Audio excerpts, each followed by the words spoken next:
কে আইবে এটা আমরা সিদ্ধান্ত নেব।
Alhamdulillahi Rabbil Alamin Ar-Rahmanir Rahim Maliki Yawmiddin Iyyaka na'budu wa iyyaka nasta'in Ihdinas siratal mustaqim Siratal ladzina an'amta 'alaihim غير المغضوب عليهم ولا الضالين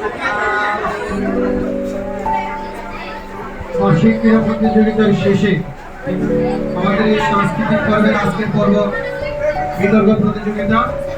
আমরা সবসময় জানি বিতর্কে দুইটি দল থাকে, একটি পক্ষ দল, অন্যটি বিপক্ষ দল।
শিক্ষার্থীদের পিছিয়ে পড়ার জন্য কি প্রযুক্তির অপব্যবহার নেই?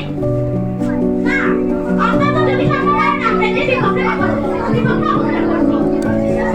শিক্ষার কাছে প্রযুক্তি ব্যবহার দেশে অনেক আগে প্রযুক্তি ব্যবহার বেশ আগে শুরু হয়েছে।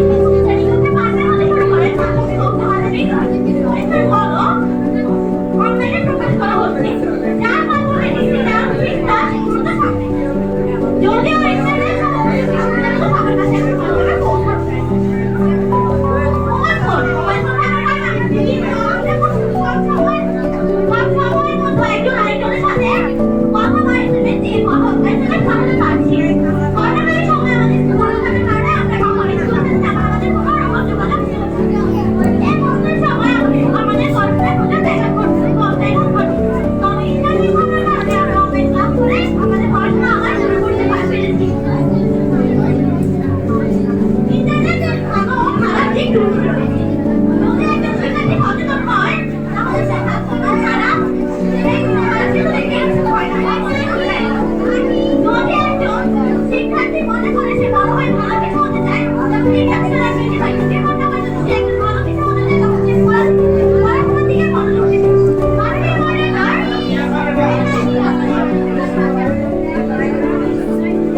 যখন ইন্টারনেট ছিল না তখন আমাদের টাকা চিঠি বা টাকা পাঠাতে অনেক দেরি হতো। তার অন্যদিকে যে চিঠি পৌঁছাতে 15 থেকে 1 মাস সময় লাগতো। কিন্তু বর্তমানে ইন্টারনেট থাকার কারণে আমরা 15 থেকে 20 থেকে 30 সেকেন্ডের ভিতরে আমরা তাদের কথা বা এসএমএস দিতে পারি।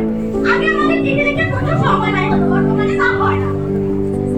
আমরা খুব সহজে এখন অন্যান্য জায়গার খবরাখবর জানতে পারি। ইন্টারনেটের সঙ্গে আমরা খুব সহজে দূরদূরের খবরও পেতে পারি। আমাদেরকে না জানাকে আমরা দূরদূরান্ত থেকে আমরা সচেতন হতে পারি। যানবাহন আমরা এক জায়গা থেকে অন্য জায়গায় খুব দ্রুতই যেতে পারি। কিন্তু আগে তেমন কোনো যানবাহন ছিল না। তাতে কোনো জায়গায় যেতে আমাদের অনেকটা সময় লাগতো। তাতে আমরা অনেক সময় নিজেদের কাজও করতে পারতাম না। কিন্তু বর্তমানে যানবাহন থাকার কারণে সেখানে 10 থেকে 15 চলার পথে প্রযুক্তি ইন্টারনেট ও অন্যান্য প্রযুক্তি খুব প্রয়োজন। দৈনন্দিন জীবনে চলতে হলে আমাদের ইন্টারনেট থাকা খুবই ইন্টারনেট প্রযুক্তির প্রয়োজন অপরিসীম। শেষে একটি কথা বলে আমি আমার বক্তব্য শেষ করতে চাই।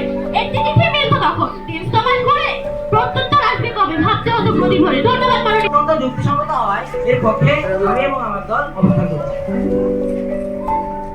বিজ্ঞান দিয়েছে বেগ কে নিয়েছে আবেগ।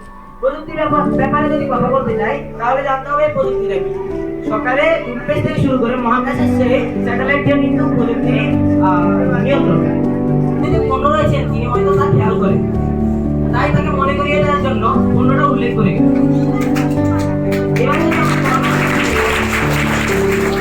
এবার যদি আমরা করোনা দিতে চাই তাহলে অনেক শিক্ষার্থী লকডাউনের কারণে আমার কম্পিউটারে প্রথম একটা প্রশ্ন করে দিয়েছিল, তখন হয়তো বিগতকালের মধ্যে মনোযোগ ছিল।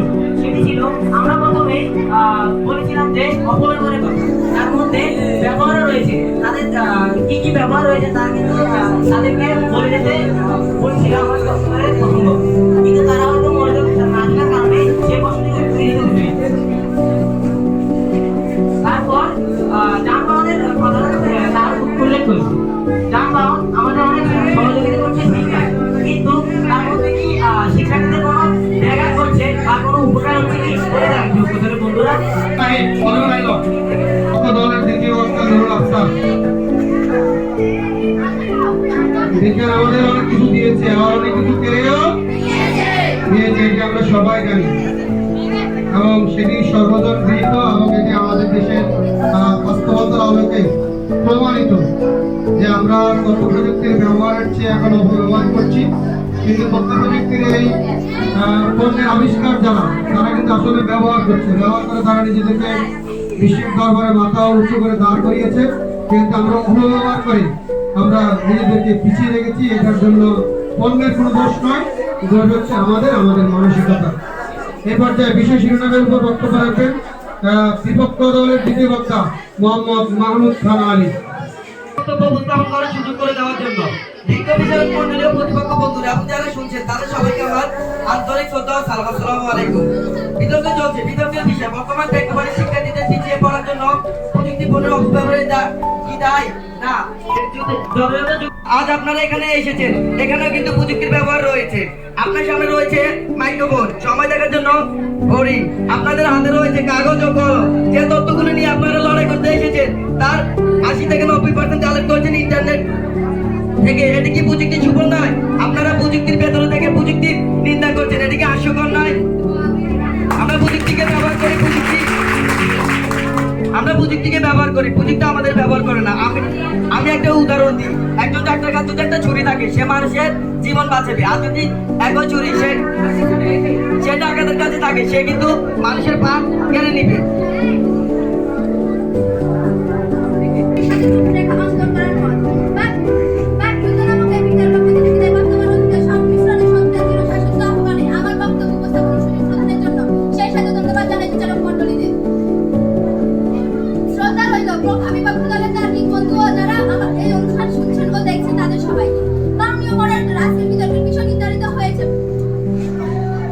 বর্তমান প্রেক্ষাপটে শিক্ষার্থীদের পিছিয়ে পড়ার জন্য প্রযুক্তি পণ্যের অপব্যবহারই কি নয়? অত্যাধুনিক কিছু প্রযুক্তির আবিষ্কার। আমাদের সেই ছুরিটাকে যদি ফলটাকে ডাকলে সেটা সদ্ব্যবহার, কিন্তু আমরা ছুরিটাকে যদি মানুষ করি তাহলে সেটা কি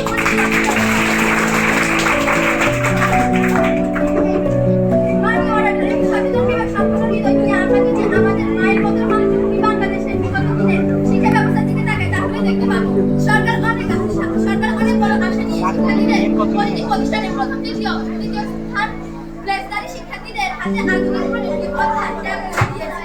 এবং দুঃখজনক হলেও সত্য মাননীয় মডেলের প্রতিটি ব্যবহার করে তারা সেই ট্যাব দিয়ে খেলছে, ফ্রি ফায়ার খেলছে পাবজি ব্যাংক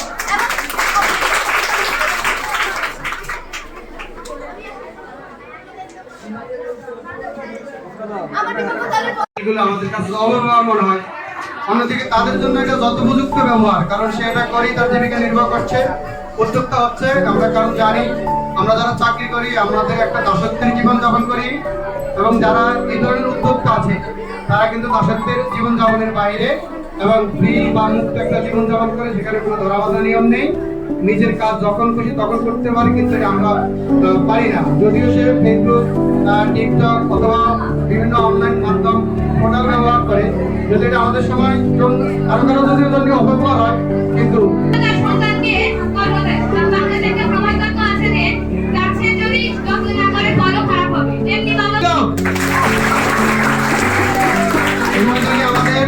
মোবাইলে অনেক ভালো বক্তব্য উপস্থাপন করেছে। তাদের তথ্য প্রযুক্তি আরেকটু সমৃদ্ধ হয়ে ভালো হতো, প্রাঞ্জলতা আরেকটু বাড়াতে হবে। এবং 6 জন বিতর্কিকের মধ্যে আজকে শ্রেষ্ঠ বক্তা হওয়ার গৌরব অর্জন করেছে বিপক্ষ দলের দলনেতা ফাল্গুনী আক্তার। একমাত্র বিজয়ী কাউন্সিলর আমি।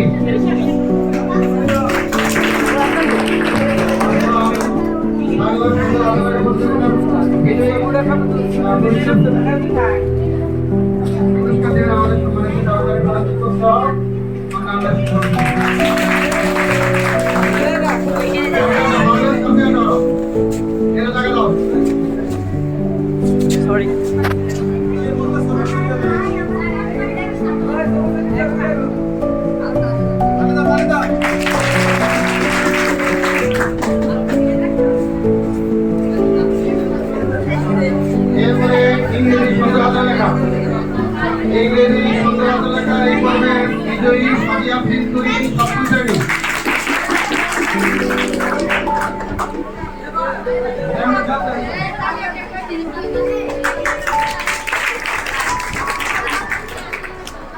চিত্রাঙ্কন প্রতিযোগিতা এই পর্বে ষষ্ঠ এবং সপ্তম শ্রেণীর 2 ক্লাস নিয়ে বিজয়ী জাইমা জান্নাত সপ্তম শ্রেণী।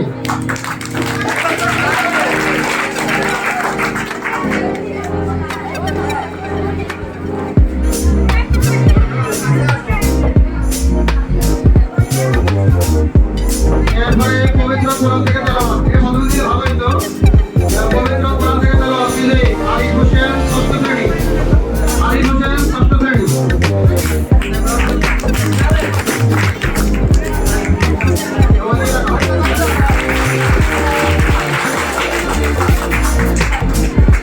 ইসলামী সঙ্গীত এই পর্বে বিজয়ী নুরুল আফসার। আজকের বিজয়ী নুরুল আফসার দশম শ্রেণী।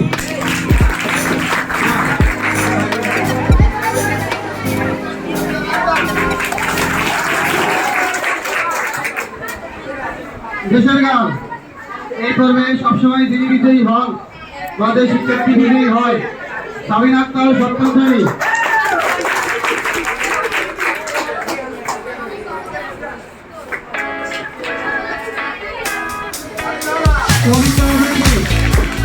কবিতা আবৃত্তি যারা আবৃত্তি দেখে আমরা সবাই তার পানি তাকিয়ে থাকি। সে হচ্ছে আমাদের আবরিনা সপ্তম শ্রেণী।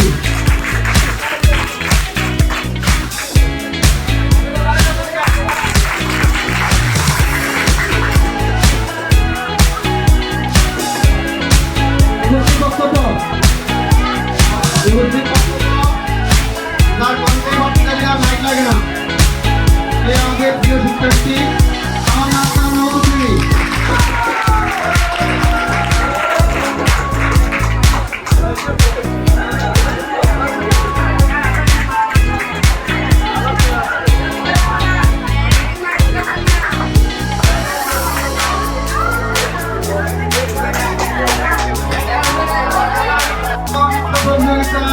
এই পর্বে সকলেই ভালো নৃত্য পরিবেশন করেছে, তবে এর মধ্যেও যে আমাদের মন মাতিয়েছে, চোখ রাখিয়েছে, দৃষ্টি ঘুরিয়েছে এই শিক্ষার্থী হচ্ছে রিমাক্তার নবশ্রী।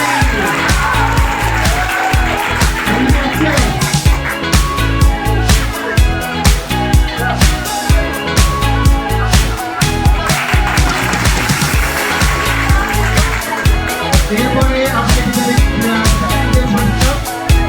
প্রথমে বিজয়ী দলকে নেতা আছে, বিজয়ী দলের দলনেতা হচ্ছেন ভঙ্গরি আক্তার আর আমাদের পুরস্কার দিয়েছে আমাদের সম্মানিত শিক্ষক মন্ডলীরা।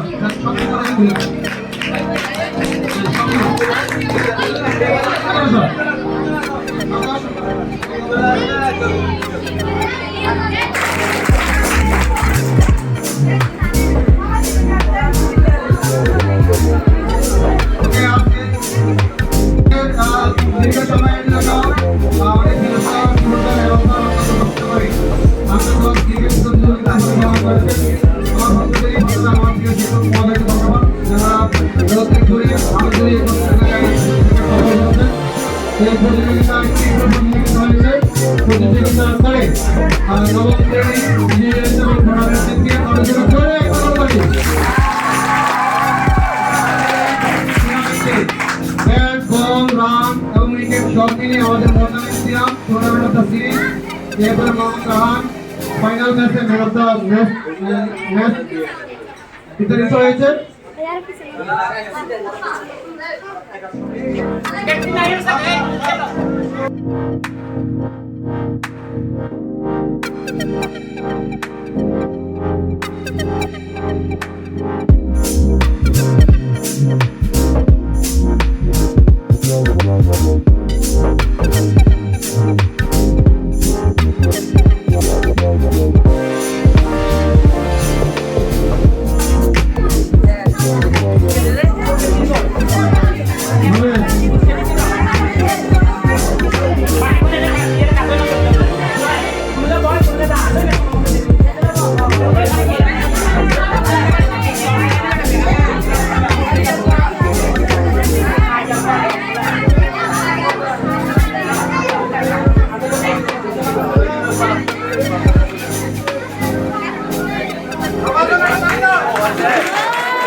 তুলে ধরো না, একটু উপরে তুলে ধরো।